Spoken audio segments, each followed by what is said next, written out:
नमस्कार साथियों, स्वागत है आप सभी का आपके अपने परिवार अपने YouTube channel Harish classes Bulandshahr में। कैसे आप सभी? आशा करते हैं कि आप सभी अच्छे होंगे और आपकी तैयारी बहुत बेहतर तरीके से चल रही होगी। चलिए आज की क्लास को हम शुरू करते हैं बिना किसी देरी के।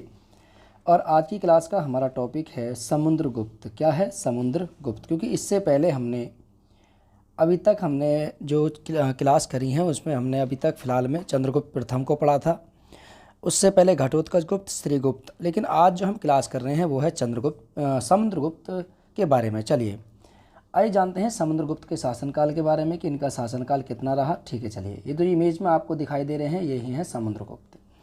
तो समुद्रगुप्त के शासनकाल की बात करें तो समुद्रगुप्त का जो शासनकाल है वो 335 ईसा पूर्व से 335 ईस्वी से शुरू हुआ शासनकाल।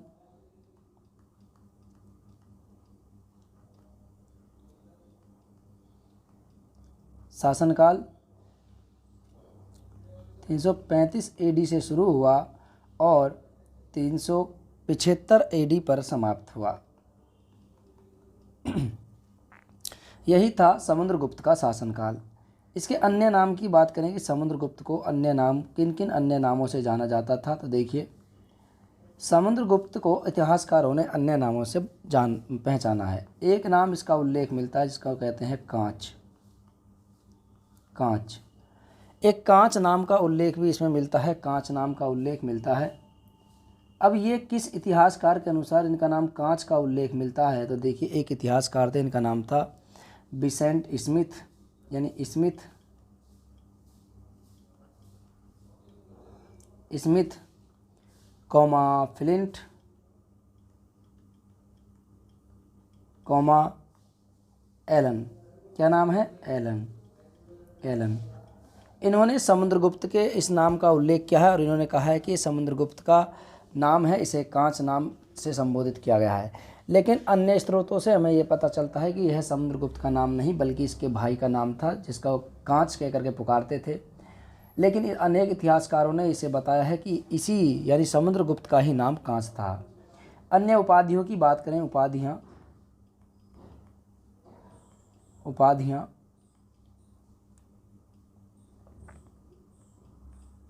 समुद्रगुप्त की उपाधियों की बात करें तो इसे भारत का नेपोलियन भी कहते हैं। भारत का नेपोलियन।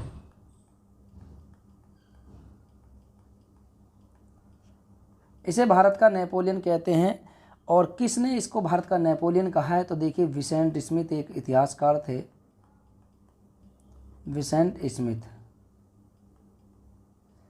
विसेंट स्मिथ इतिहासकार के अनुसार ये माना गया है कि इन्होंने कहा है इसे भारत का नेपोलियन क्यों कहा है, क्योंकि इन्होंने जितनी भी राज्यों पर विजय प्राप्त करी उनमें से एक भी राज्य पर ये नहीं हारे थे। इन्होंने उत्तर के 12 शासकों को और दक्षिण के 12 शासकों को पराजित किया। इस कारण विसेंट स्मिथ ने इन्हें भारत का नेपोलियन कह करके पुकारा है। दूसरी उपाधि की बात करें कि समुद्रगुप्त को अन्य किस उपाधि से जाना जाता था, तो वो थी आपकी कविराज। ठीक है, कविराज। समुद्रगुप्त को कविराज भी कहा जाता था क्योंकि ये स्वयं भी एक कवि थे और इनके दरबार में अनेक प्रमुख कवि रहा करते थे और ऐसा माना जाता है कि कवियों से बहुत ज़्यादा प्रेम करते थे और स्वयं भी एक कवि होने के कारण इनको कविराज के नाम से भी संबोधित किया जाता था। इनको इतिहासकारों ने जो उपाधि दी है वो है कविराज की उपाधि। तो उपाधियाँ की बात करें तो उपाधियों में भारत का नेपोलियन, इसके साथ साथ इनको कविराज की उपाधि से भी संबोधित किया गया है। ठीक है, किसको? इनका नाम है समुद्रगुप्त। आइए जानते हैं इनके विजय अभियानों के बारे में। तो समुद्रगुप्त के विजय अभियानों की बात करें तो देखिए इनके जो विजय अभियान हैं, इन्होंने कहाँ कहाँ विजय प्राप्त करी, तो देखिए विजय अभियान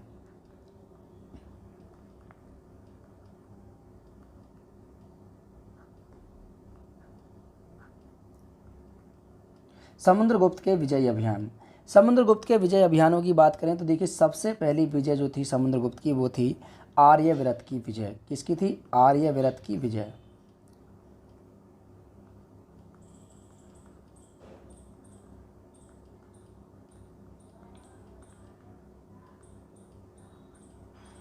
आर्यव्रत की विजय। आर्यव्रत की विजय की बात करें तो देखिए इन्होंने भारत में उत्तर भारत के 12 शासकों को पराजित किया। कितने शासकों को? 12 शासकों को। 12 राज्यों की विजय प्राप्त करी। 12 राज्यों की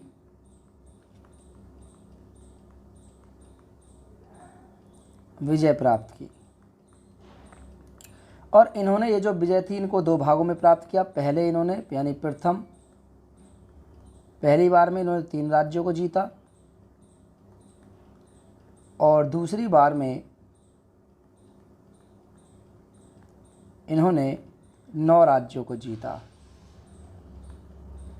अब ये जानकारी हमें कहाँ से मिलती है? तो देखिए एक स्तंभ लेख है जिसका नाम है प्रयाग स्तंभ लेख। कहाँ से मिलती है? तो प्रथम विजय का जो हमें उल्लेख मिलता है, यानी इस पहली विजय का उल्लेख जो मिलता है, जो इन्होंने 3 राज्यों को जीता, तो ये एक स्तंभ लेख है जिसका नाम है प्रयाग स्तंभ लेख। क्या नाम है? प्रयाग स्तंभ लेख। प्रयाग स्तंभ लेख की पंक्ति नंबर 13वीं और 14वीं पंक्ति से 13वीं और 14वीं पंक्ति से जानकारी मिलती है कि इसने उत्तर भारत के 12 शासकों को पराजित किया। पहली बार में इन्होंने 13 शासकों को पराजित किया और दूसरी 9 राज्यों की जो जानकारी हमें मिलती है वो कहाँ से मिलती है? वो भी हमें प्रयाग स्तंभ लेख की जो पंक्ति है, पंक्ति नंबर 20 और 21। कौन सा? 20 और 21। तो पंक्ति नंबर 20 और 21 से हमें जानकारी मिलती है कि इसने उत्तर भारत के 12 शासकों को पराजित किया, 9 शासकों को पराजित किया। कितने? 9 शासकों को। और ये जानकारी हमें इसकी 20 और 21वीं पंक्ति से मिलती है। तो 9 राज्यों की विजय के बारे में जो जानकारी मिलती है हमें कहाँ से मिलती है? प्रयाग स्तंभ लेख की 20 और 21वीं पंक्ति से हमें जानकारी मिलती है कि इसने उत्तर भारत के आर्यव्रत क्षेत्र की विजय प्राप्त करी और आर्यव्रत के 12 राज्यों को इसने जीता और उन 12 राज्यों में से 3 राज्यों को इसने पहली बार में जीता, जिसकी जानकारी हमें प्रयाग स्तंभ लेख की 13वीं और 14वीं पंक्ति से मिलती है। और दूसरी बार में इसने फिर से अपने आक्रमण किया था उत्तर भारत के 9 राज्यों पर और उन 9 राज्यों को इसने जीत करके अपने साम्राज्य का अंग बनाया और यह जानकारी हमें 20वीं और 21वीं पंक्ति से मिलती है। इसने राज्यों को जीतने के बाद सबसे पहले पृषभोद्रण राज्य प्रभूषण कहा गया। ठीक है, पृषभोद्रण इसको कहा गया था इन राज्यों को जीतने के बाद और इसको इस उपाधि से संबोधित किया गया था, सुशोभित किया गया था। किसको? समुद्रगुप्त को। उसके बाद समुद्रगुप्त ने, देखिए अगर हम बात करें आगे तो देखिए समुद्रगुप्त ने उसके बाद दक्षिण पथ की विजय प्राप्त करी। किसकी? दक्षिण पथ। इसके बाद समुद्रगुप्त के द्वारा दक्षिण पथ की विजय प्राप्त की गई थी।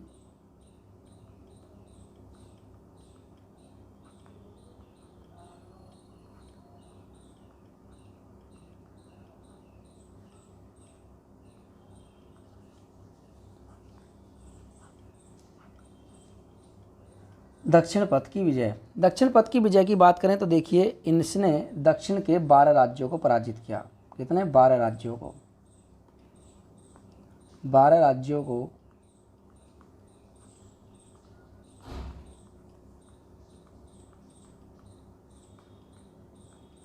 पराजित किया। इसने दक्षिण के 12 राज्यों को पराजित किया और इसमें से ये जो हमें जानकारी मिलती है, कहाँ से हमें जानकारी मिलती है? तो यह देखिए इसने ये जो 12 राज्यों को पराजित किया था, यह हमें जानकारी मिलती है प्रयाग स्तंभ लेख की। यह जानकारी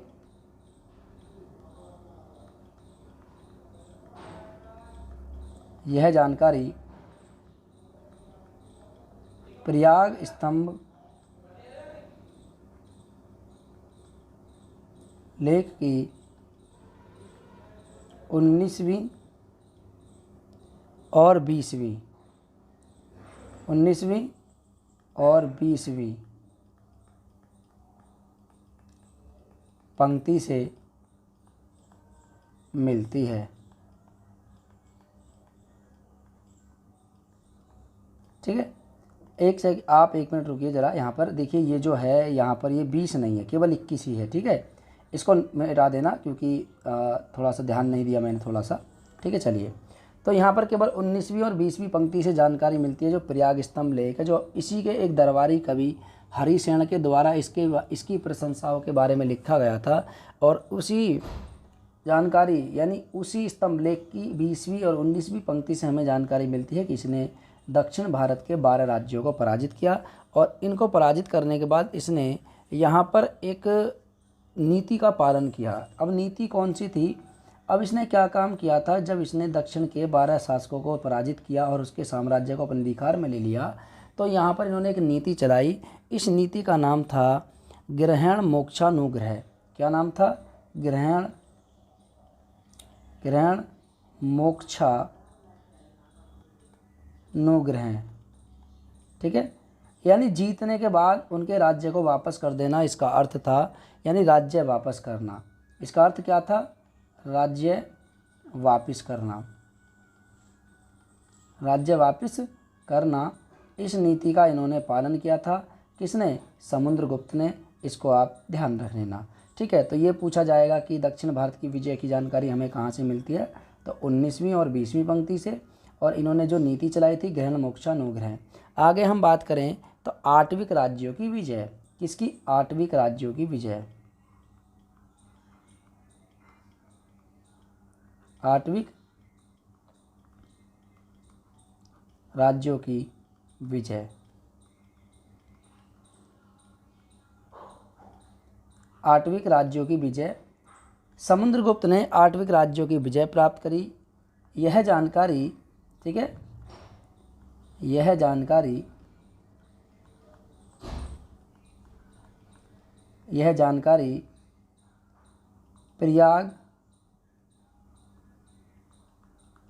प्रयाग स्तंभ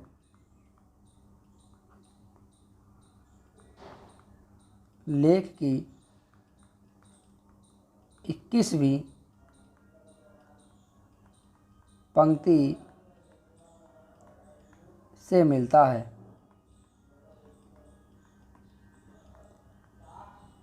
अब आप सोच रहे होंगे कि जो आठविक राज्य थे, आठविक राज्य कौन से थे? तो आठविक राज्यों की बात करें तो देखिए, प्रयाग स्तंभ लेख की 21वीं पंक्ति से उल्लेख मिलता है कि यह जो राज्य थे, यह उत्तर प्रदेश के, कहाँ से? उत्तर प्रदेश के गाजीपुर से लेकर यह राज्य यूपी के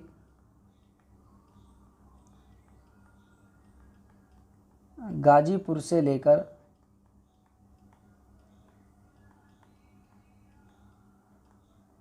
मध्य प्रदेश के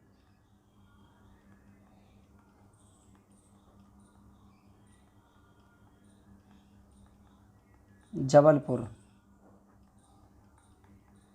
तक फैला हुआ था।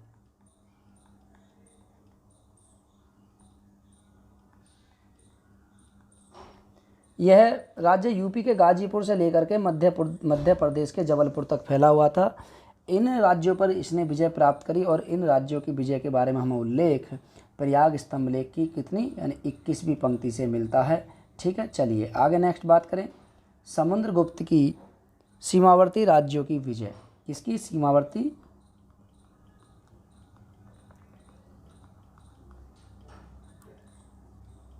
राज्यों की विजय। सीमावर्ती राज्यों की विजय के बारे में उल्लेख हमें कहाँ से मिलता है? ठीक है, चलिए आइए जानते हैं इसके बारे में।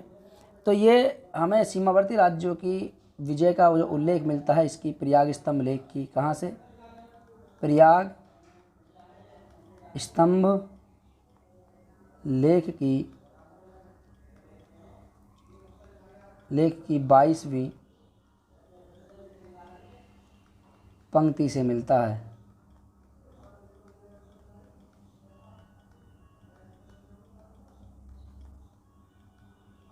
बाईसवीं पंक्ति से मिलता है। 22वीं पंक्ति से हमें जानकारी क्या मिलती है कि इन्होंने इसके अपने सीमावर्ती राज्यों की विजय प्राप्त करी, और ये राज्य 5 थे। इनकी संख्या कितनी थी? 5। अब पाँचों में से पहला राज्य कौन सा था? इसका नाम था समतट। क्या नाम था? समतट। अब ये समतट कौन सा वाला क्षेत्र था? तो देखिए आज वर्तमान में यह, ठीक है, कौन सा वाला क्षेत्र है? देखिए पूर्वी बंगाल। कौन सा? पूर्वी बंगाल।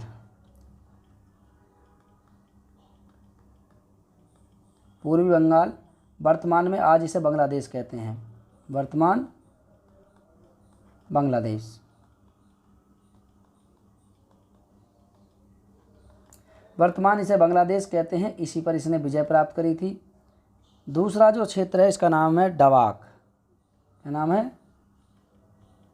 डवाक।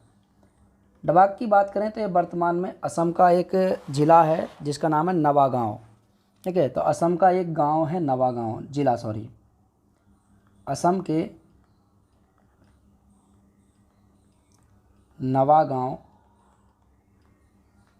नवागांव ज़िले में ये वर्तमान क्षेत्र है। तीसरे की बात करें तो तीसरा जो था, ठीक है, समतट के बाद, इसका नाम था कामरूप, कामरूप। और प्राचीन काल में असम को ही कामरूप कहा जाता था, इसको ध्यान रख लेना। असम को प्राचीन काल में कामरूप कहा जाता था, याद रखना। चौथा जो है इसका नाम है करतरपुर, क्या नाम है? करतरपुर।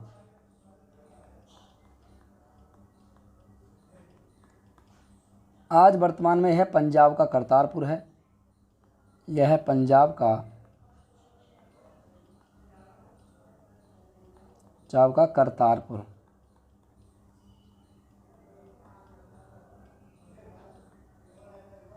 आज वर्तमान में यह पंजाब का करतारपुर है। और पांचवा जो राज्य था इसका सीमावर्ती क्षेत्र वो था नेपाल। नेपाल को इसने जीता और नेपाल आज वर्तमान में नेपाल ही है, आप जानते हैं, नेपाल वर्तमान क्षेत्र नेपाल। और इन सब की जानकारी हमें कहाँ से मिलती है? प्रयाग स्तंभ लेख की 22वीं पंक्ति से हमें जानकारी मिलती है कि ये सभी के सभी सीमावर्ती क्षेत्र के जो राज्य थे ये समुद्रगुप्त को कर देते थे, कर के रूप में कुछ ना कुछ देते थे। इस कारण यह इतिहासकारों के अनुसार यह माना गया है कि इन राज्यों ने समुद्रगुप्त की अधीनता स्वीकार कर रखी थी और इन पर भी उसने अधिकार किया था, याद रखना, ठीक है। चलिए अब जानते हैं समुद्रगुप्त के कुछ विदेशी संबंध। समुद्रगुप्त के विदेशी संबंधों की जानकारी ले लेते हैं कि समुद्रगुप्त के विदेशी संबंध किस प्रकार के थे। चलिए, समुद्रगुप्त के उस समय तत्कालीन समय में कुछ विदेशों के साथ भी संबंध थे, ठीक है, विदेशी संबंध।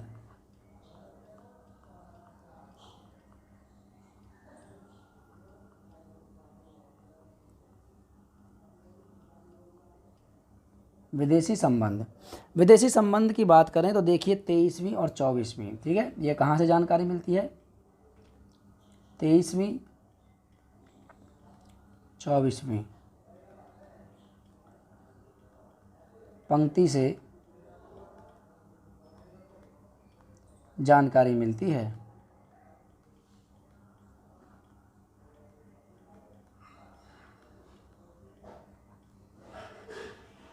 तेईसवीं और 24वीं पंक्ति से जानकारी मिलती है कि समुद्रगुप्त के उस समय विदेशी संबंध थे, जैसे एक कुषाणों के साथ, किसके साथ? कुषाण शासकों के साथ, ठीक है। इस समय समुद्रगुप्त के शासनकाल के समय जो कुषाण वंश का शासक था उसका नाम था केदार कुषाण, ठीक है। क्या नाम था? केदार कुषाण। केदार कुषाण उस समय राजा था कुषाण वंश का। दूसरे की बात करें तो यह है शक, क्या नाम है? शक। समुद्रगुप्त के शासनकाल में शक शासक कौन था? तो समुद्रगुप्त के शासनकाल में, ठीक है, मालवा, मारवाड़ तथा गुजरात, ठीक है, कहाँ के? Malwa comma Marwar comma Gujarat. गुजरात में जो शक शासक था इसका नाम था रुद्र सिंह तृतीय। क्या नाम था? रुद्र सिंह थर्ड। रुद्र सिंह तृतीय उस समय यहाँ का शासक था। समुद्रगुप्त के शासनकाल के समय यहाँ का शासक कौन था? रुद्र सिंह तृतीय। इसके साथ साथ इसका जो संबंध था वो मुरुड़, कहाँ से? मुरुड़। इसकी जानकारी संदिग्ध बताई गई है, जानकारी नहीं मिलती है, ठीक है, जानकारी नहीं मिलती। इसके बारे में कोई जानकारी नहीं मिलती है, याद रखना। और इनके भी यानी इससे भी विदेशी संबंध थे समुद्रगुप्त के, ठीक है। और नंबर 4 पर जो आता है उनका नाम है सिंघल। सिंघल प्रदेश, सिंघल आप जानते हैं, सिंघल। और सिंघल प्रदेश को आज वर्तमान में हम श्रीलंका के नाम से जानते हैं। किसके नाम से? श्रीलंका। सिंघल प्रदेश को आज श्रीलंका के नाम से जानते हैं। जब समुद्रगुप्त का शासनकाल था तो यहाँ का जो शासक था इसका नाम था मेघवर्मन। क्या नाम था? मेघवर्मन। मेघवर्मन यहाँ का शासक था। मेघवर्मन ने समुद्रगुप्त के दरबार में एक दूत भेजा और गया में एक बौद्ध मंदिर बनवाने की आज्ञा मांगी, ठीक है। तो गया में बौद्ध मंदिर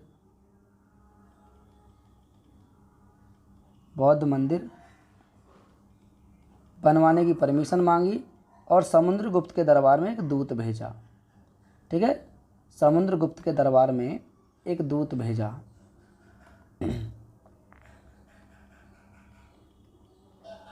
दरबार में दूत भेजा, ठीक है, याद रखना। समुद्रगुप्त के दरबार में सिंघल के राजा, ठीक है, मेघवर्मन ने एक दूत भेजा था और गया में एक बौद्ध मंदिर बनवाने की एक रिक्वेस्ट करी और बौद्ध मंदिर बनवाया भी गया था उस समय इन्हीं के प्रयासों के कारण। तो समुद्रगुप्त के द्वारा किए गए कुछ कार्य। आइए एक चीज़ बची है हमारे पास अभी फ़िलहाल में, अभी तो इनके सिक्के बचे हैं, लेकिन जो बार बार मैं कर रहा हूँ कि देखिए प्रयाग स्तंभ लेख की हमें इस वाली पंक्ति से मिलता है, प्रयाग स्तंभ लेख की इस पंक्ति से मिलता है, उस प्रयाग स्तंभ लेख को भी हम देख लेते हैं। देखिए ये है प्रयाग स्तंभ लेख, इसको बोलते हैं प्रयाग स्तंभ लेख, ठीक है। ऐसा माना जाता है कि अशोक के शासनकाल में इसका निर्माण हुआ था, लेकिन कुछ इतिहासकारों के अनुसार ये माना गया है इसका जो लेखक था, जिसने इसको लिखवाया था, उसका नाम था हरिसेन। और हरिसेन समुद्रगुप्त के दरबार में रहता था। भाषा की बात करें, शैली की बात करें तो शैली इस पर चंपू शैली है। शैली कौन सी है? चंपू शैली। चंपू शैली में ये लिखा हुआ है। चंपू शैली का मतलब होता है जिसमें गद्य और पद दोनों के ही अंश सम्मिलित होते हैं, ऐसी शैली को चंपू शैली कहा जाता है, ठीक है। और ये लिखवाया कब गया था? समुद्रगुप्त के शासनकाल में हरिसेन के द्वारा। और इससे हमें जानकारी मिलती है कि इसमें जो जैसे मैंने बताया था 13वीं और 14वीं पंक्ति से उत्तर भारत के 3 राज्यों का, 21वीं पंक्ति से उत्तर भारत के 9 राज्यों का, 20 और 19वीं पंक्ति से दक्षिण भारत के राज्यों का, ठीक है, 22वीं पंक्ति से सीमावर्ती क्षेत्रों का विजय अभियानों की जानकारी मिलती है, ठीक है, 8वीं राज्यों की जानकारी मिलती है, ठीक है, 21वीं पंक्ति से, 22वीं पंक्ति से सीमावर्ती राज्यों का और विदेशी संबंधों की जानकारी मिलती है। तो यही है प्रयाग स्तंभ लेख, ठीक है। और अकबर के शासनकाल में जहांगीर के द्वारा इसको इलाहाबाद के किले में रखवाया गया था। याद रखना, इलाहाबाद के किले में आज वर्तमान में स्थित है। कहाँ स्थित है? इलाहाबाद के किले में, ठीक है। लेकिन चंद्रगुप्त विक्रमादित्य और उसके बाद उनके चंद्रगुप्त मौर्य के शासनकाल से संबंधित है ये, और मौर्यकालीन संबंधित है। और मौर्य काल में अशोक के द्वारा जो स्तंभ लेख लिखवाए गए थे उनमें से एक स्तंभ लेख है ये स्तंभ लेख। वर्तमान में कहाँ है ये? इलाहाबाद में स्थित है, प्रयाग इलाहाबाद, ठीक है। चलिए, तो यही है आपके स्तंभ लेख। तो आज की क्लास को हम यहीं समाप्त करेंगे, फिर मुलाकात करेंगे आपसे नेक्स्ट क्लास में। तब तक के लिए नमस्कार, जय हिंद और जय भारत, नमस्ते।